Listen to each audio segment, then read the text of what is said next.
Oke, terima kasih. Sampai berjumpa lagi dengan saya, Van Jundra, dosen Teknik Elektropoliteknik Negeri Bali. Kali ini saya akan menjelaskan tentang konflik kepentingan. Ya, di sini akan saya sampaikan slide konflik. Ya, konflik ini terjadi karena ada dua kutub yang berbeda. Anda bisa lihat yang orange ini ya, yang kuning sama yang orange ya. Nah, ini sebuah konflik ini terjadi karena ada suatu perbedaan di sana ya, perbedaan kepentingan kan gitu, perbedaan kepentingan antara satu pihak dengan pihak yang lain. Oke, misalnya ketika kita berbelanja sebagai pembeli ingin kita belanja yang murah, tapi si pedagang ingin mahal supaya dapat untung yang banyak. Nah, karena terjadi konflik ini, pertentangan. Kalau ini dibiarkan terus nggak bakal ketemu, bisa bertengkar nih antara penjual dengan pembeli. Kemudian di satu sisi kita ingin dengan transportasi murah tetapi cepat gitu, ya. Di sisi yang lain penyedia kalau mau ini ya kalau murah ya harus lambat gitu kan. Nah, ini akhirnya ini kondisi ini terjadi ya itu. Nah, kemudian di sisi lain, Anda sebagai pekerja, Anda ingin menuntut sebagai gaji tinggi. Sedangkan bagi bos ingin gaji itu murah. Dengan gaji tinggi dan lagi-lagi Anda hanya menuntut, oh saya walau dengan satu kompetensi harus dibayar dengan tinggi, profesional gitu ya. Sedangkan bagi si bos, ya bila perlu pekerjaannya serba bisa dibayar murah. Nah, ini kan terjadi pertentangan ya antara bawahan dengan bos. Kalau kita sebagai penikmat layanan umum, ya, misalnya bis gitu, ya, konsumen ingin murah tetapi nyaman. Sedangkan bagi penyedia moda angkutan, wah, kalau mau harga ada kualitas, ya. Kalau mau kualitas bagus, harganya mahal, kan terjadi pertentangan. Di satu sisi masyarakat ataupun wisatawan ingin mendaki gunung, tapi di sisi lain gubernur ingin menjaga kesucian gunung. Nah, ini kan akhirnya terjadi pertentangan antara masyarakat atau wisatawan dengan kepentingan gubernur.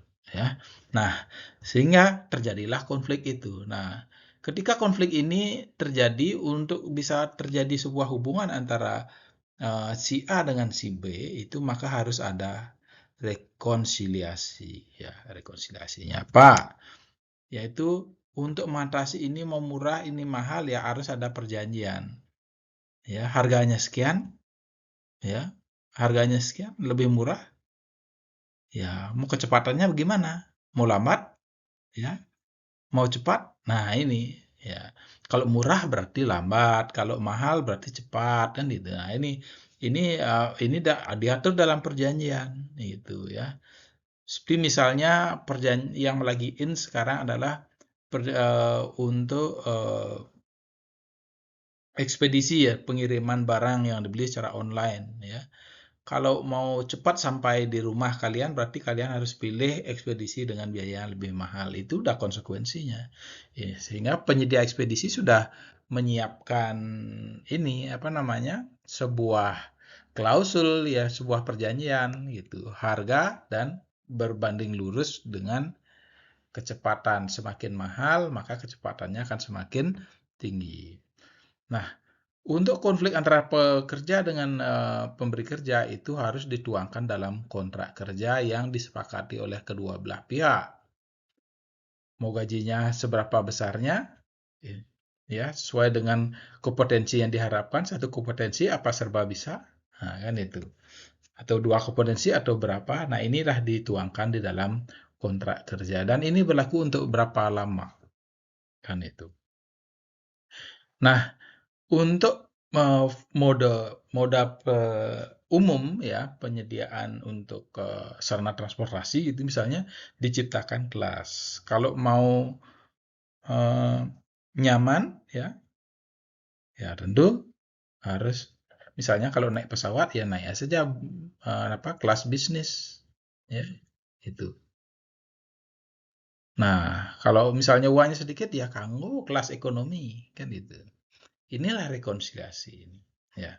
Kemudian penegakan hukum. Nah, untuk yang ini kalau mau supaya jalan dua-duanya, kesusiaan berjalan, mendaki gunung berjalan, maka hukum harus ditegakkan. Yang melanggar harus diberi sanksi gitu, jangan dibiarkan. Nah, inilah rekonsiliasi ini terjadi gitu ya. Jadi antara satu dengan yang lainnya harus saling ngalah gitu. Nah, sehingga transaksi itu terjadi, konflik ini bisa diselesaikan. Tuh, jadi sebuah konflik itu terjadi karena perbedaan kepentingan. Nah, ketika kontrak kerja ini sudah berjalan, ketika Anda dikontrak ya sebagai general manager itu misalnya, pasti Anda itu harus melaksanakan klausul-klausul ini, ya. Seperti kontrak ini juga ya. Kalau Anda memilih bawahan ya, berarti kalau mau gajinya tinggi berarti dia harus memiliki kompetensi yang hebat kan gitu. Sehingga menunjang kinerjanya siapapun itu. Nah, konflik kepentingan terjadi ketika Anda sebagai general manager punya keponakan yang juga ikut kerja di tempat Anda. Kompetensinya satu tetapi Anda bayar gaji tinggi ya. Sehingga hal ini ya, akhirnya orangnya kerjanya kinerjanya rendah tapi dibayar tinggi, akhirnya apa? Mengganggu kinerja perusahaan. Nah, sehingga konflik ini akan terjadi. Ini namanya konflik kepentingan ya, konflik kepentingan Anda sebagai general manager. Bagaimana supaya ini tidak terjadi konflik kepentingan ini? Ya, maka di dalam kontrak kerja ini dimuat apa yang disebut dengan kode etik ya. Tidak boleh KKN ya, bekerja secara efektif, efisien gitu ya. Nah, sedangkan kalau misalnya kayak ASN ya, PNS dia diikatnya di dalam kode etiknya itu di dalam sumpah jabatan. Di situ dimuat dia tidak boleh apa menentang pemerintah, tidak boleh melanggar peraturan perundang-undangan yang berlaku, tidak boleh melanggar UUD 45 Pancasila dan lain sebagainya, kemudian bekerja efektif, efisien, profesional ya. Nah, ini yang harus dipatuhi ya. Sehingga konflik kepentingan yang tadi akibat kerja Anda sebagai project manager tidak terjadi. Walaupun keponakan, walaupun orang lain musuh sekalipun pekerja di tempat Anda, kalau memang dia kompeten, ya bayar dengan gaji yang tinggi. Kalau tidak, ya jangan diterima. Nah, itu konflik kepentingan. Nah, begitu misalnya Anda melanggar konflik, ketentuan itu, maka sebagai GM Anda dapat ditegur dan diberhentikan oleh pemilik perusahaan. Itu konsekuensinya karena sudah melanggar kode etik gitu ya. Jadi kode etik itu memiliki peran yang sangat penting untuk menyelesaikan terjadinya konflik kepentingan.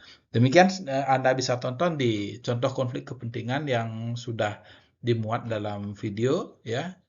Dan silahkan diperhatikan betul bagaimana konflik kepentingan itu akan mengganggu kinerja perusahaan. Demikian, terima kasih atas perhatiannya. Saya tutup dengan Parma Santi Om, Santi, Santi, Santi, Santi Om.